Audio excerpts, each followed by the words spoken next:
I'll be giving 2 talks in one about the guidelines for regulation of GM animals as well as genome editing technology, which was scheduled to be given by my boss, Dr. Roy Mugira, who was unfortunately unable to be here. So I'm a senior biosafety officer at the National Biosafety Authority of Kenya, working in the Department of Biosafety Risk Assessment. So the National Biosafety Authority was established through the provision of the Biosafety Act 2009, and it is to regulate all activities involving GMOs in food, feed, research, industry, trade, and environmental release in Kenya. So to implement the Biosafety Act, biosafety regulations were developed. We have 4 of them that simply clarify or give clear procedures on handling the different kinds of GMOs, plants, animals, microorganisms. And the first biosafety regulations that we have are the contained use regulations. And these cover activities involving GMOs, all the GMOs under research, both plants, animals, as well as microorganisms. We have biosafety import, export, and transit regulations. And these cover any movement of GMOs, either within the country or import as well as export. We have Biosafety and Environmental Release Regulations 2011. These cover activities involving release of GMOs into the environment, including open cultivation and placing on the market. Then finally, we have the Biosafety Labeling Regulations, and these apply to GMO products that have been approved for the market. And the objective of this is to allow consumer information and also to enable traceability when needed. So we have other enabling tools under the regulations, and these include several guidelines, manuals, standard operations procedures, and some of the guidelines is what we are going to highlight today. We have guidelines for determining the regulatory process of genome-edited organisms and products in Kenya, and we have guidelines for regulation of genetically modified animals under containment and confinement in Kenya. So we'll first look at the guidelines for regulation of GM animals. So these regulations apply or give guidance and clarity pertaining considerations for GM animals under containment and confinement.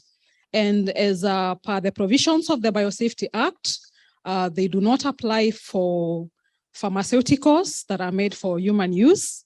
And they also do not apply to any techniques that will be categorized or could be categorized under conventional breeding techniques. So under these guidelines, what is required if an applicant or a developer wants to work with genetically modified animals? They usually are required to submit an application. And in this application, they are required to give a description of the modified animal. They are required to give information regarding the gene that has been introduced, its source and function. They are required to give a description of the genetic modification method that has been used, to give a molecular description of the GM animal, providing details including phenotypic characteristics of the modified animal, as well as any novel pathological, ecological, and physiological traits in the GM animal that are not present in the conventional animal. So also required is a method for detection of the new gene that has been introduced in the organism. More information required include the personnel that will be working in that research regarding the GM animal, contingency plans and emergency measures that have been put in place, risk analysis of the GM animal that will include assessment and management as well as characterization of the risk. So some of the considerations for risk assessment include if the GM animal impacts on human and animal health through either ingestion or other routes of exposure, any fitness advantage or disadvantage that the GM animal has, any possibility of gene transfer to other species, the GM animal interaction with both target organisms as well as non-target organisms is applicable, and the impact of the GM animal on biogeochemical processes. And with these considerations, the risk management strategies that are being proposed by the developer that should be proportionate to the risk identified. So once the application has been received, it goes through an approval process. So the decision making process looks something similar to that. We usually have the first part, which is the screening of the application. An application once received by the NBA Kenya will be screened for accuracy in filling of the application form, completeness. And if this checks out, then the next part will be to send this application to the appropriate regulatory agencies. For GM animals, we work with the Directorate of Veterinary Services. And the application dossier is also sent to independent expert reviewers. And this will now review the application and they'll send their independent reports to the NBA. And then the NBA will make a consolidated report, risk assessment report, based on the information that is received by both the independent expert reviewers as well as the other government regulatory agency. And this report is what will go to the National Biosafety Authority Board of Directors. They are the final decision makers regarding any approval or any work regarding GMOs. So the NBA board will make a decision, either they approved or they reject the application. And once the application is approved and the project, the work commences, then it will be subject to monitoring.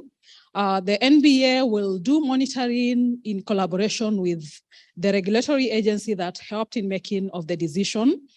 And this monitoring is done for the entire period of the work. At least we have a minimum of 1 annual inspection. In case there is a rejection, then the applicant has the option of appealing. We have a Biosafety Appeals Board where the applicant can go and then they can appeal the decision of the NBA board. So the whole process is supposed to take 90 to 150 days, and approval is usually granted for 5 years. So in the monitoring and annual inspections, these are the kind of things that will be checked, whether there is compliance with containment and confinement for all the facilities that are involved.